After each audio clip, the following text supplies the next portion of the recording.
Hi class, I'm Kimyata and I'm going to be talking about three important topics or events that took place during the conquering the rest in the Empire of the West during the 1800s. I'm going to be talking about the Indian removal, the 1851 Treaty of Fort Laramie, and the decimation of the Great Bison Herd. While the European powers were out expanding their authority and searching for powers elsewhere, the United States was focused its attention to the western part of the United States.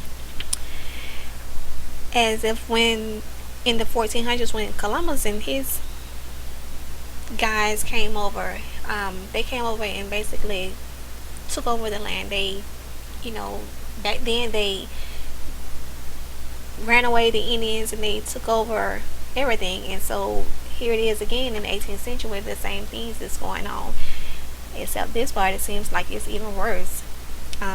First, we're going to talk about the Indian removal. The Indian removal was a 19th century policy.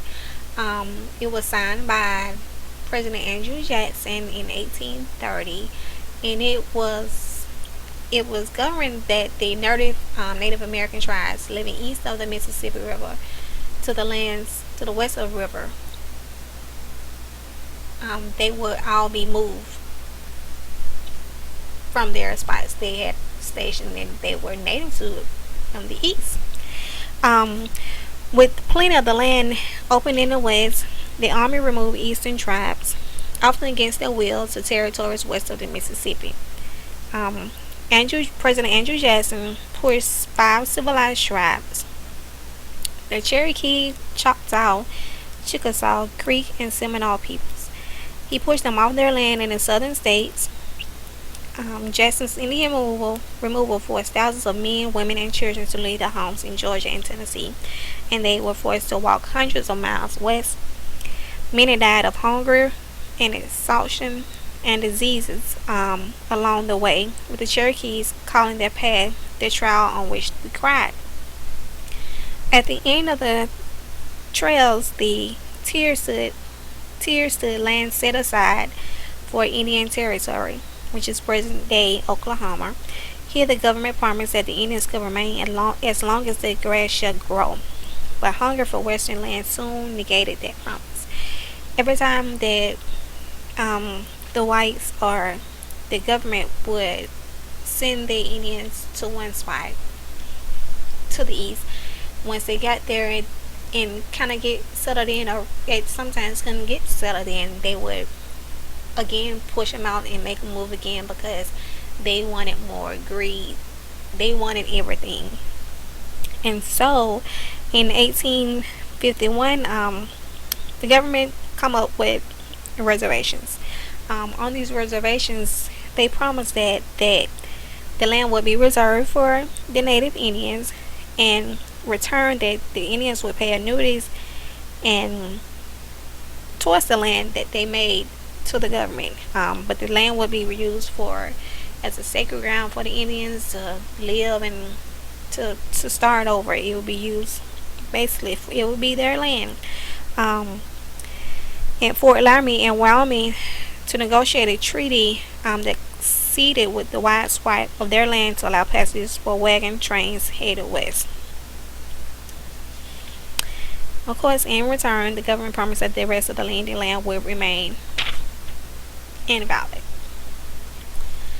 Next, we're going to talk about the Treaty of Fort Laramie.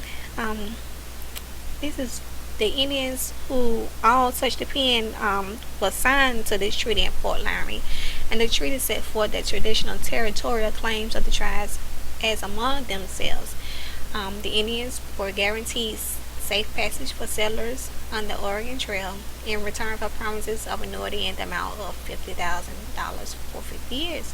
The Native American nations also allowed roads and forts to be built in their territories. However, the white invaders, again, they came following right behind them to push them out. They cut down trees. The miners polluted streams. The hunters killed off bison and small game. The whites also brought alcohol and guns, and even something more deadly, which was disease. The smallpox was the biggest killer of Native Americans in the West. There were epidemics spread from Mexico up to Canada. Between 1780 and 1870, the population of the tribes declined half.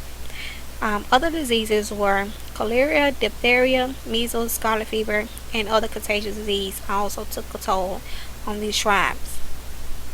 Poverty and starvation also stalked the reservations, with their bisons being killed off.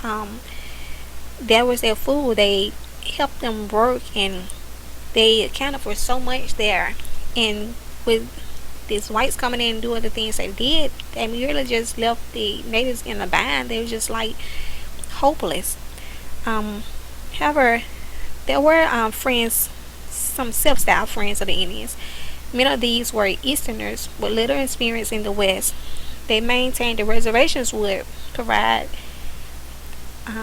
a classroom for civilization where Indians could be taught to speak English, to worship a Christian God, and to give up hunting for farming, and to reject tribal ways.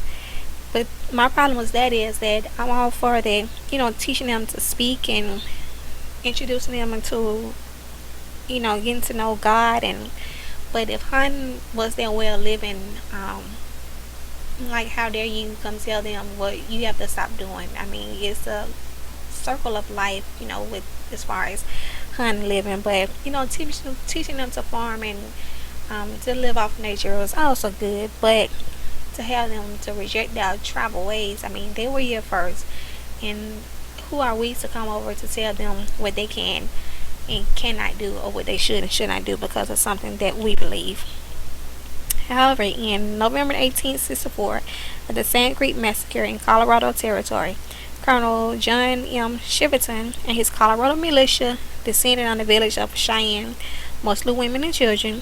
Their leader, Black Kettle of the Cheyenne, raised a white flag and an American flag to signal surrender.